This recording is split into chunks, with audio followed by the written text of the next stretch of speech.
ടൈഗ്രീസ് നദിയുടെ തീരത്ത് കഴുമരത്തിനു മുമ്പിൽ വെളുത്ത വീനെക് ടീഷർട്ടും കറുത്ത ജാക്കറ്റും ധരിച്ച് തലയുയർത്തി അയാൾ നിന്നു. കയ്യിലിരുന്ന വിശുദ്ധ ഖുർആൻ ഉയർത്തിപ്പിടിച്ച് തൂക്കുമരത്തിലേക്ക് നോക്കി അധികാരി വർഗത്തോട് അയാൾ ഗർജിച്ചു. ഇത് ആണുങ്ങൾക്കുള്ളതാണ്, ആണുങ്ങൾക്ക് മാത്രമുള്ളത്.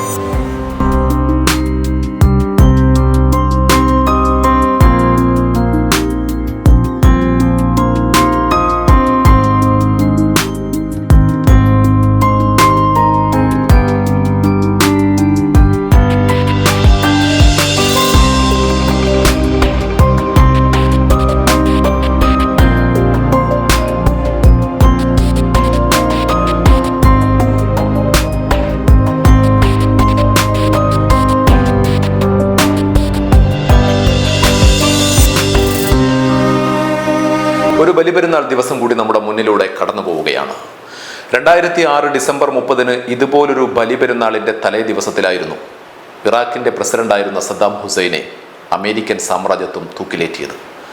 ഇറാഖിലെ അമേരിക്കൻ അധിനിവേശത്തെ തുടർന്ന് ഒളിവിൽ പോയ സദ്ദാം ഹുസൈനെ 2003 ഡിസംബർ 13 ഒളിത്താവളത്തിൽ വെച്ച് അമേരിക്കൻ സേന പിടികൂടി തൂക്കിലേറ്റുകയായിരുന്നു. 1982 നടന്ന ഷിയ കൂട്ടക്കൊലയ്ക്ക് ഉത്തരവിട്ടു എന്നതായിരുന്നു സദ്ദാമിനെതിരായ കുറ്റം. 1979 ഇറാഖിന്റെ പ്രസിഡന്റ് പദവിയിലെത്തിയ സദ്ദാം 2 ദശകത്തിലധികം ആ പദവിയിൽ തുടർന്നു. അറബ് ഉപഭൂഖണ്ഡത്തിൽ ഇറാഖിന് സുസ്ഥിരമായ സ്ഥാനം നൽകിയ ഭരണാധികാരിയായി സദ്ദാം ഹുസൈൻ വളർന്നു. അമേരിക്കയുടെയും ഇസ്രായേലിന്റെയും മേൽക്കോയ്മ അംഗീകരിക്കാൻ തയ്യാറാവാത്ത ലോകത്തിലെ തന്നെ ചുരുക്കം ചില ഭരണാധികാരികളിൽ ഒരാളായിരുന്നു സദ്ദാം ഹുസൈൻ. സാമ്രാജ്യത്വത്തിനെതിരെ നട്ടെല്ല് നിവർത്തി നിന്ന ആൺകുട്ടി. അതുകൊണ്ട് തന്നെ സാമ്രാജ്യത്വ ശക്തികൾ അദ്ദേഹത്തെ നിരന്തരം വേട്ടയാടിക്കൊണ്ടിരുന്നു. സദ്ദാം ഹുസൈൻ ചെയ്തതൊക്കെ ശരിയായിരുന്നോ എന്ന് ചോദിച്ചാൽ ഒരുപക്ഷെ അല്ലായിരിക്കാം.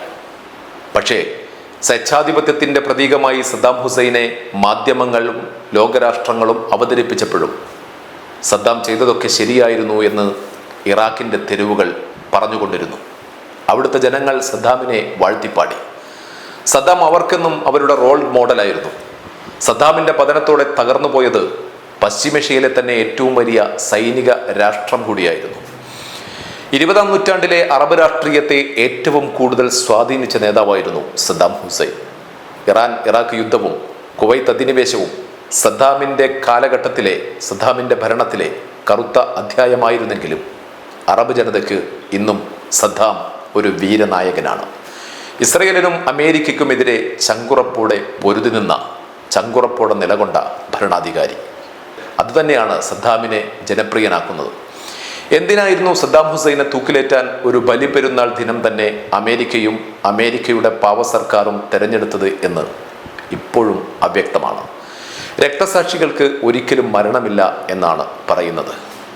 ഇബ്രാഹിം നബിയുടെയും മകൻ ഇസ്മായിൽ നബിയുടെയും ത്യാഗനിർഭരമായ ജീവിതത്തിൻ്റെ ഓർമ്മ പുതുക്കി ബലിപെരുന്നാൾ ഒരിക്കൽ കൂടി നമ്മുടെ മുന്നിലൂടെ കടന്നു പോകുമ്പോൾ സദ്ദാം ഹുസൈൻ എന്ന ധീരനായ വിപ്ലവകാരി, സദ്ദാം ഹുസൈൻ എന്ന യോദ്ധാവിൻ്റെ, സദ്ദാം ഹുസൈൻ എന്ന ഭരണാധികാരിയുടെ ഓർമ്മകൾ ഒരിക്കൽ കൂടി നമ്മുടെ മനസ്സിൽ തെളിയുകയാണ്. സദ്ദാമിൻ്റെ ഓർമ്മകളില്ലാതെ ഒരു ബലിപെരുന്നാളും കടന്നു പോകില്ല. തൂക്കുമരത്തെ നിറപുഞ്ചിരിയോടെ നേരിട്ട പ്രിയപ്പെട്ട സദ്ദാം, നിങ്ങളുടെ ആ പുഞ്ചിരി ഇന്നും ഞങ്ങളുടെ ഹൃദയത്തിലുണ്ട്. Saddam, you are the great എന്ന് പറയാമോ എന്നറിയില്ല. പക്ഷേ നിങ്ങൾ ഒരു ഹീറോയാണ്. ജീവിതത്തിലും മരണത്തിലും, മരണത്തിന് ശേഷവും സാമ്രാജ്യത്വത്തിൻ്റെ ഉറക്കം കെടുത്തിയ റിയൽ ഹീറോ.